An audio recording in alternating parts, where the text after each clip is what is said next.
भारत माता की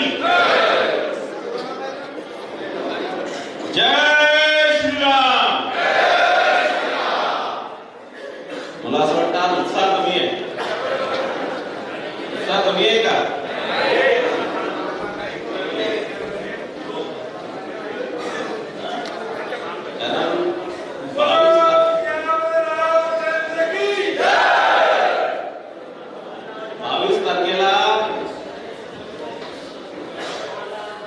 भगवान श्री रामांची अयोध्यामध्ये प्राण प्रतिष्ठा होणार आहे आणि आपल्या या देशातल्या प्रत्येक नागरिक किंवा आपला हिंदू समाज या 22 तारखेची जवळपास 500 वर्षापासून वाट पाहत आहे की नाही? म्हणून एकदा जोरात जय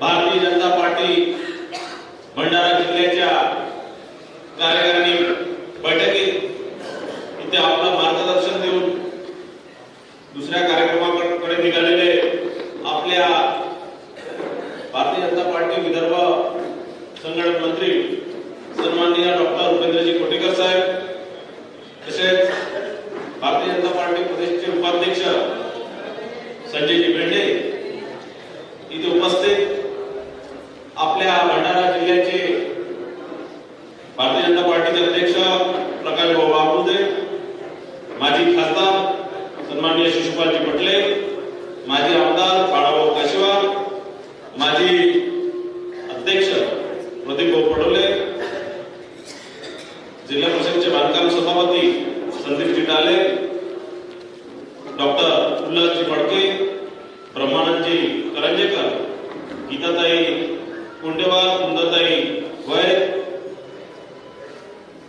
कल्याणीताई गुरे, संजयजी कुंभलकर, आशुजी गोंडाले, वामनजी भेद्रे, रामकुमारजी गजबे, हरेंद्रजी रांगाले, राजेशजी बांते, निशिकांतजी इलुमे, अनुपजी ढोके, मंगेशजी मेश्राम, बोर्डेसर, रवींद्रजी फुलपाते, राजेंद्रजी पटले, मयूरजी बिसेन, रोशनजी काटेगाय, लक्ष्मीकांत सलामे, उमेश पाटीलजी, विवेकजी नखाते आणि कोणाचं नाव विसरलं तर क्षमा करा.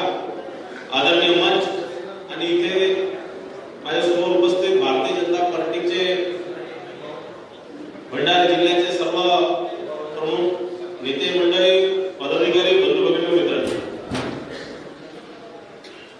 खरं म्हटलं तर आपण 22 तारखेची वाट बघतोय. 22 तारखेला राम मंदिराची निर्मितीचे लोकार्पण होणार आहे आणि त्या लोकार्पण कार्यक्रमाचा ज्यावेळेस मी विचार करतो त्यावेळेस मला असं लक्षात येतं की आपण सर्व ज्यावेळेस तिथे जाऊ राम मंदिर बघायला, त्यावेळेस आपण त्या राम मंदिराचे फोटो काढत असताना आपण त्याचा कलशाचा फोटो काढू,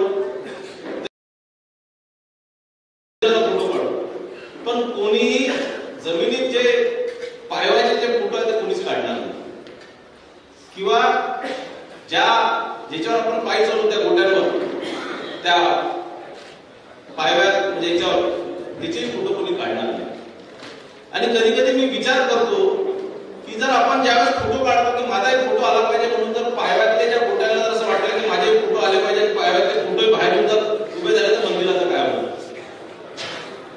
आणि म्हणून निश्चितच मी आपल्या या भंडारा जिल्ह्याचं भारतीय जनता पार्टीच्या संघटनेचं ज्या नेत्यांमुळे, ज्या कार्यकर्त्यांमुळे आपली ही संघटना इथे या जिल्ह्यामध्ये उभी आहे आणि मजबूतीने उभी आहे, यांचं स्मरण करतो. आणि या सगळ्याच कार्यकर्त्यांनी ज्यांनी कधीच कोणत्या पदाची, कोणत्या प्रतिष्ठेची कधीच वाट बघितली नाही, कधीच मागणी सुद्धा केली नाही, असे सन्मान्य लक्ष्मणरावजी मानकर गुरुजी असतील, दयानंदजी कामगाते असतील, नामदेवजी दिवटे असतील, श्यामबाबू कामगाते असतील किंवा रामभाऊ असोले असतील किंवा अशा अनेक कार्यकर्ता किंवा जे आज आपल्यामध्ये इथे उपस्थित आहे, शिशुपालजी पटले असतील, तारीख भैया असतील, डॉक्टर हेमकृष्ण कामगाते असतील, झिंगरे गुरुजी असतील, सहारे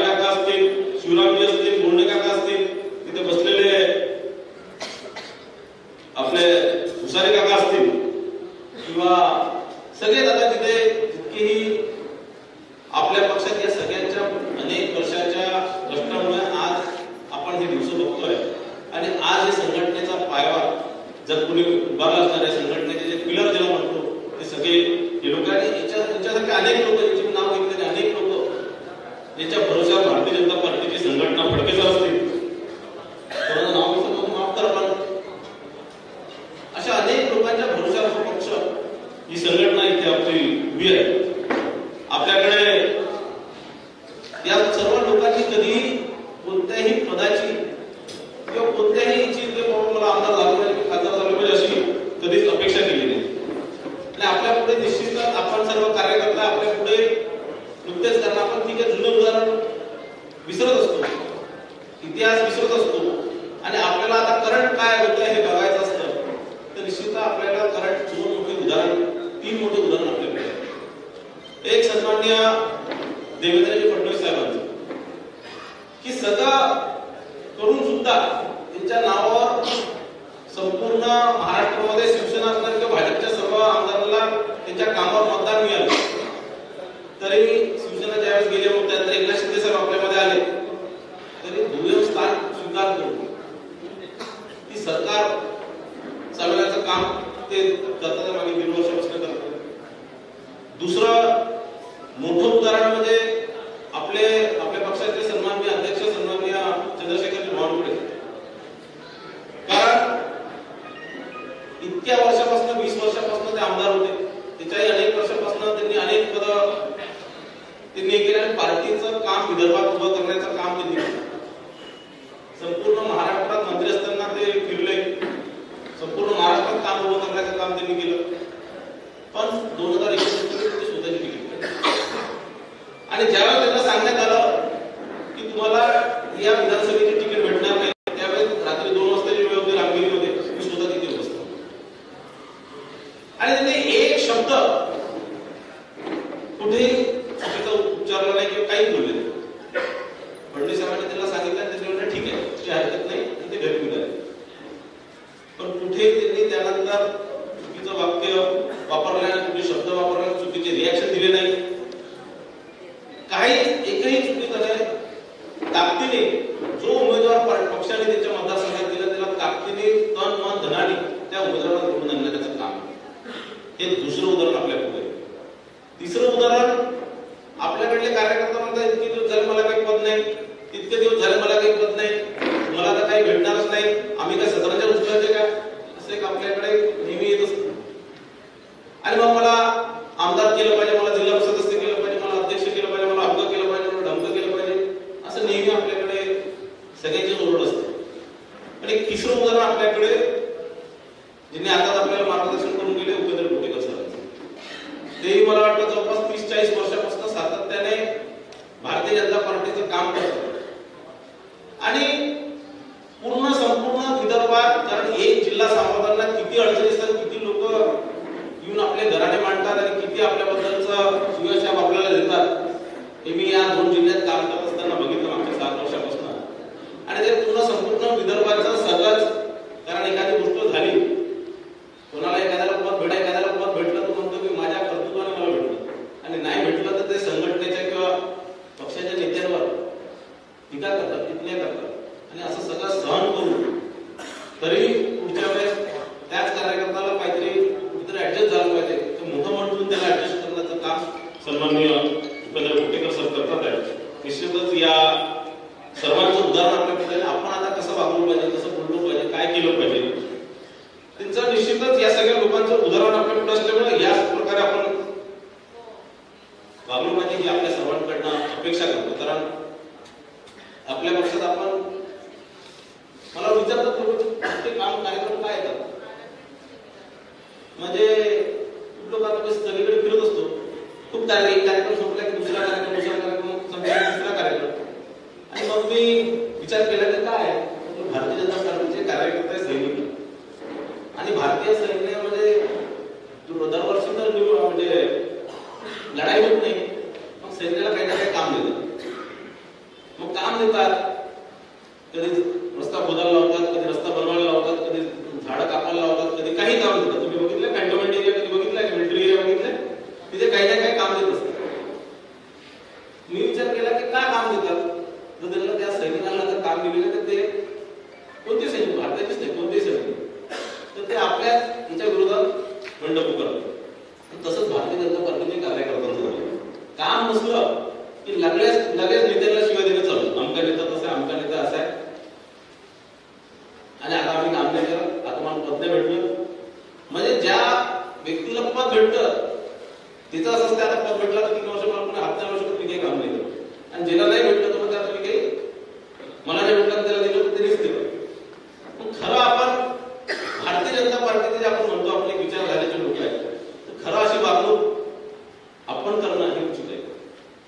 एखादा पद भेटलं नाही तर तो असा वागतो की जसं की माझं आयुष्यात माझ्याकडनं काढून टाकलंय, आणि एखाद्याला पद भेटलं तो असा वागतो की याचा यशानंतर माझ्यामध्येच बदल होणार. म्हणून आपण संयमाने वागलं पाहिजे, आणि जे काम दिलं ते इमानदारीने, किती मोठं काम कधीच मोठं छोटं नसतं, जे काम दिलं ते काम आपण इमानदारीने केलं पाहिजे. मी या दोन्ही जिल्ह्यात काळ आमदार होतो, 1 वर्षापासून माझ्याकडे कोणतं पद नाही. मला पक्षाने सांगितलं की तुम्ही विधानसभेचे प्रमुख व्हा. मी विधानसभेचा प्रमुख झाला, मी सातत्याने विधानसभा फिरलो, एकही मला असं वाटत नाही गाव सोडलं, एकही कार्यक्रम सोडला नाही, पक्ष मजबूती करण्याकरता काम केलं. पक्षाने दिलं की नाही आता तुम्ही लोकसभेचे प्रभारी व्हा, तर लोकसभेत फिरून राहिलो. पण मी कधीच, आणि मी ठरवलेलं आहे माझ्या आयुष्यात की कधीही कोणतंही पद मागायला कुणाकडे जायचं नाही, आणि कोणती तिकीट मागायला कुणाकडे जायचं.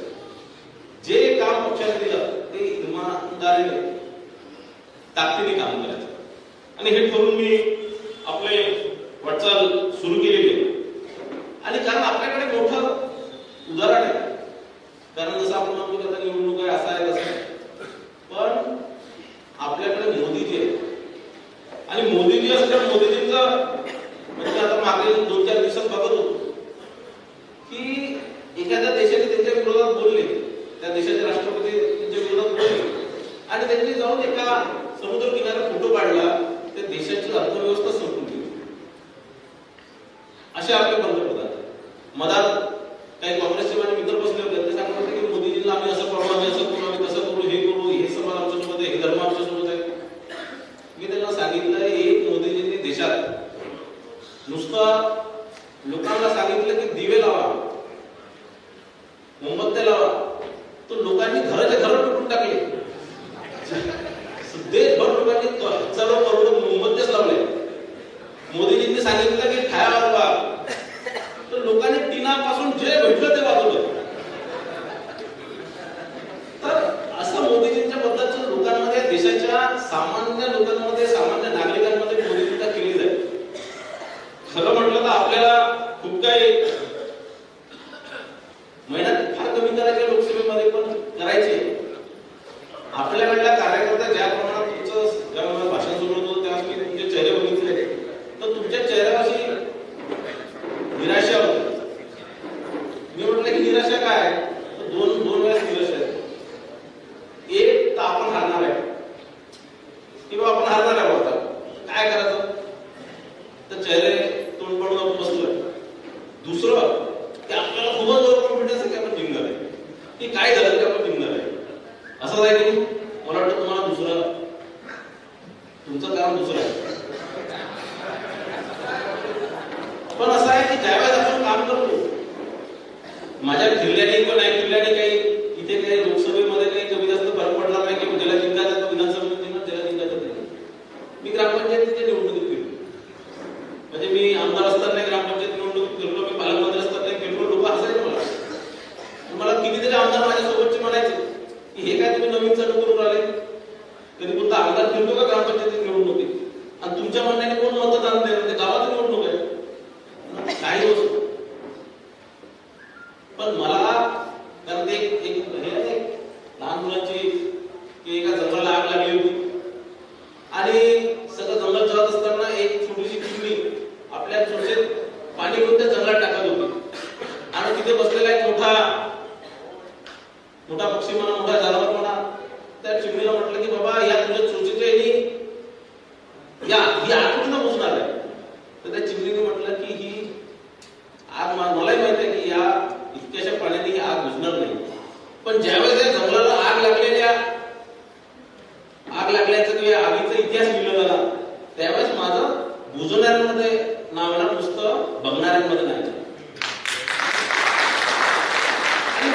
समाजाचे कॉन्ट्रिब्युशन आपण काय केलं, देशाने माझ्यासाठी काय केलं, पक्षाने माझ्यासाठी काय केलं, आमच्याने माझ्यासाठी काय केलं म्हणण्यापेक्षा मी देशासाठी काय केलं आणि मी या पक्षासाठी काय केलं ही आपल्याला सांगण्याची गरज आहे. आणि निश्चितच आपण काम करत असताना आपण पक्षाचे कार्यकर्ते आहे, आपण पक्षाचे सैन्य आहे. फक्त तुमच्या सैन्य देशाच्या सैन्याने म्हटलं की जाऊ दे मला काही भेटलं नाही, मला आमच्याने झालं, मी नाही करत चालणार आहे. आणि माझ्या केल्याने काय होणार, देश तर सुरक्षित आहे. मोदीजी पंतप्रधान झाल्यापासून कोणत्याही कोणाची ताकदच नाही देशात घुसायची, बघायची वाकड्या नजरेने बघायची ताकद नाही. सैन्याने म्हटलं आपण बसून होणार का? कारण तुमच्यामध्ये असं दिसत आहे की बाबा 100% 400 पार. अरे पण कॉन्ट्रिब्युशन, तुमचं कॉन्ट्रिब्युशन काय? प्रत्येकाला वाटतं ना आपलं त्या ह्याच्यात योगदान काय? अरे किती इतकं मोठं राम मंदिर बनताय, प्रत्येक माणसाने आपल्या घरून पीठ पाठवली, माती पाठवली की नाही पाठवली आपण गावागावात?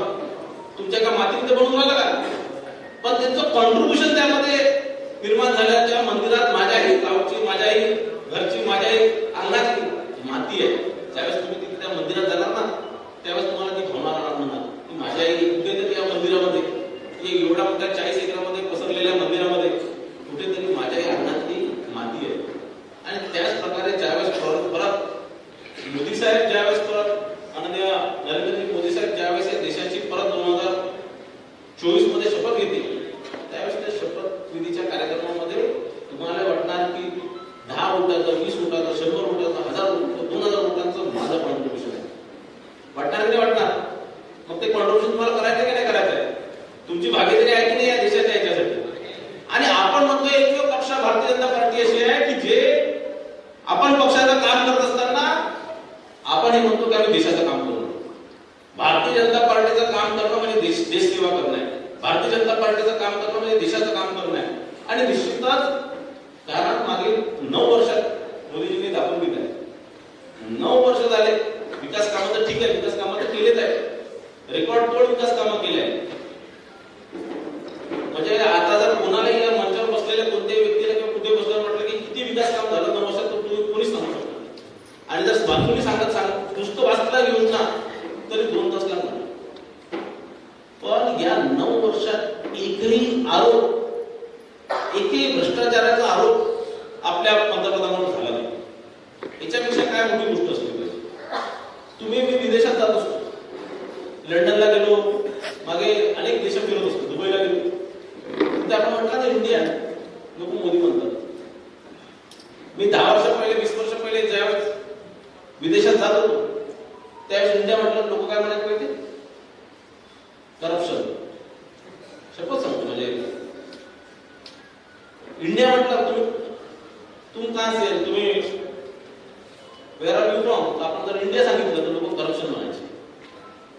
आज ज्यावेळेस मी सांगतो तुम्ही भारताचा आहे, मी इंडियाचा आहे, त्यावेळेस लोक मोदी म्हणतात.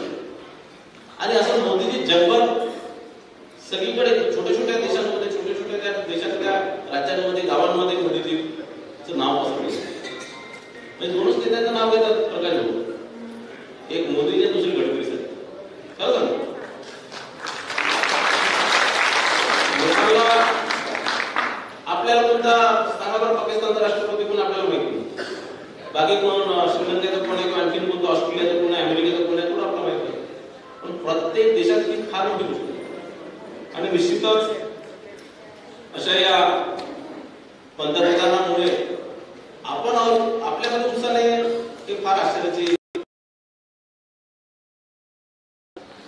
संचारण्याची कुठेतरी वेळ आलेली आहे. या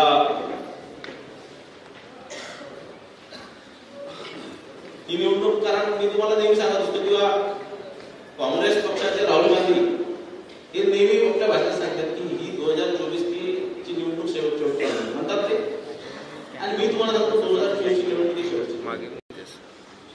कारण याच्यानंतर ही 2024च्या निवडणुकीनंतर असे धर्म, असे जाती, असे पंथ जे पारंपरिकरित्या मागच्या 70 वर्षापासून भारतीय जनता पार्टीला मतदान नाही केलं तेही लोक मतदान करतील, तुम्हाला लिहून देतील. उदाहरण सांगतो की कालच गोंदियामध्ये मुस्लिम समाजाच्या सामूहिक विवाहामध्ये त्यांचं ते निखास समारंभात मी गेलो. 15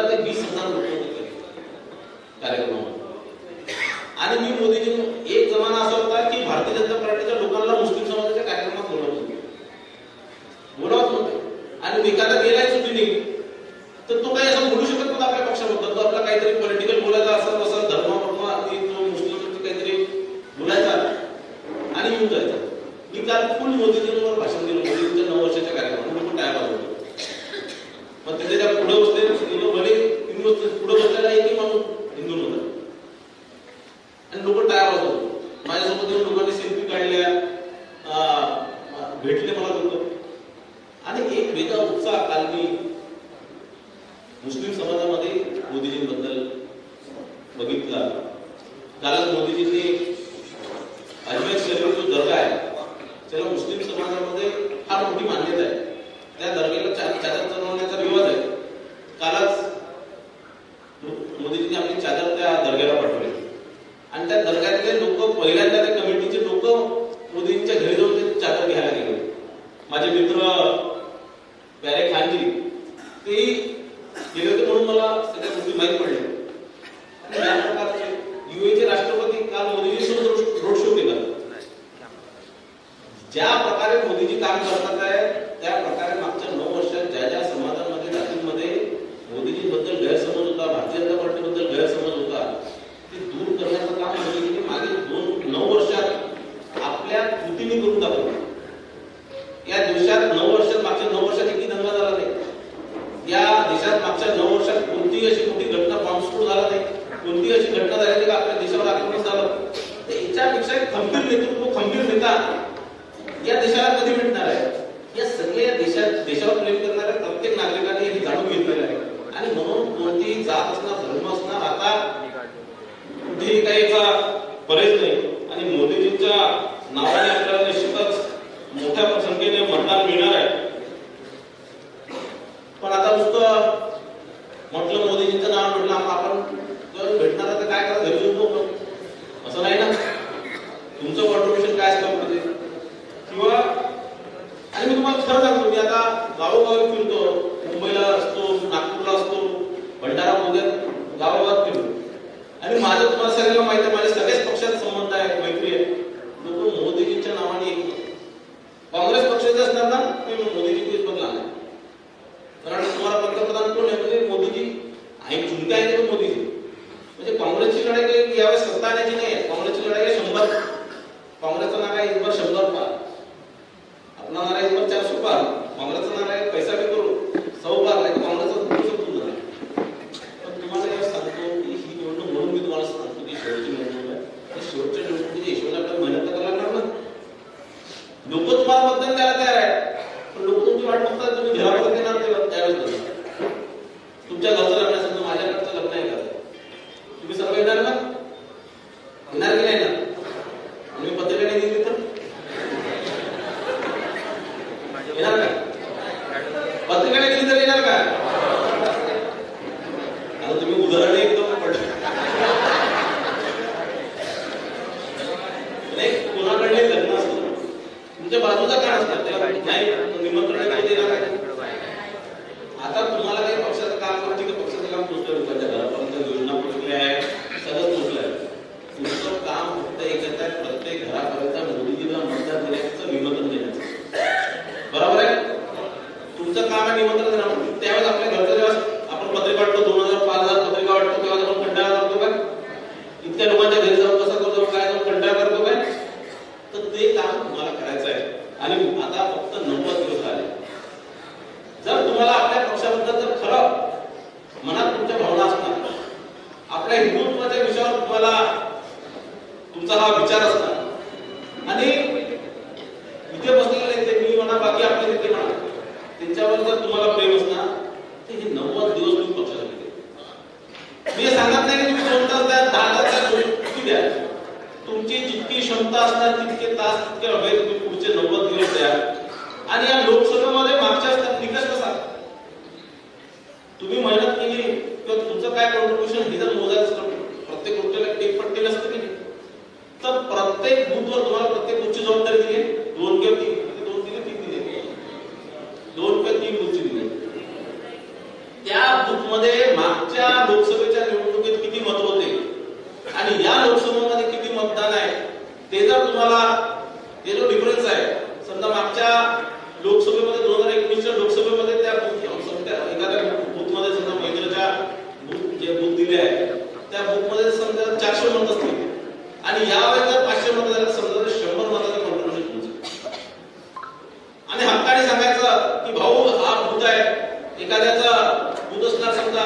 प्रेमचं दूत असणार की मागच्या 100 मतं भेटले आणि या तुमचे झाले. ताकदीने मला सांगायला भाऊ मागच्या वेळेस 100 मतं भेटले होते, 200 मतं वाढवले, माझ्या भरोशावर वाढवले. सांगणार की नाही सांगणार? मग मेहनत करणार की नाही करणार? कारण आता प्रकाश भाऊने अनेक विषय मला दिले की वॉरियर्स आपले. आता आपण हे जे संपूर्ण जिल्हा बूथ नाही आपले पूर्ण पक्ष हा बूथच्या भरोशावर चालतो, पण बूथवरती मॉनिटरिंग करण्याकरता शक्ती केंद्र प्रमुख आहे, पंचायत समिती प्रमुख आहे, झेडपी प्रमुख आहे. पण आता आपण झेडपी सर्कल वाईज 52 सर्कल आहेत आपल्याकडे.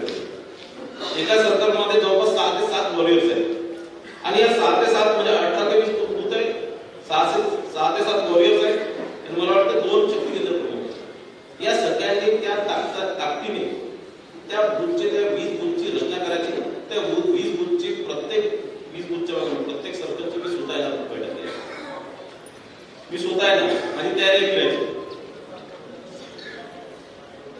काय आवाज मी स्वतः येणार म्हटलं तर तुम्हाला काय नाही का? आणि प्रकाश खूप सांगितलं बाबा की विश्वकर्मा खूप झाला क्लास.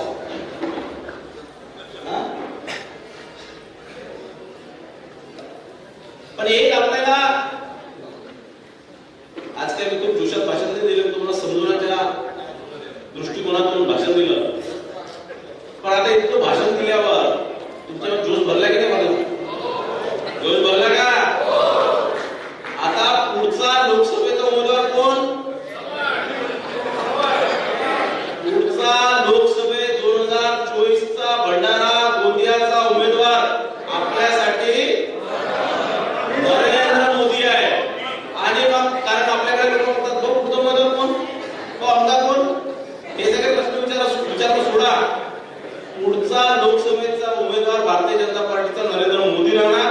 नरेंद्र मोदीला बघून आपल्याला मतदान करायचं, नरेंद्र मोदीला बघून आपल्याला काम करायचं. आणि या देशाच्या इतक्या मोठ्या तुम्ही भगवानच्या नावाला भेटले का कधी? तुमची इच्छा होती कधी बघितलं हनुमानजीला बघितलं पाहिजे, श्रीकृष्णाला बघितलं पाहिजे. अरे या युगातले भगवानच मोदीजी आहे आणि त्या भगवानाच्या काहीतरी कॉन्ट्रिब्युशन झालं पाहिजे की नाही? झालं पाहिजे की नाही झालं पाहिजे? म्हणून आजपासून पुढच्या 90 दिवस तुम्हाला पक्षासाठी द्यायचे आहे.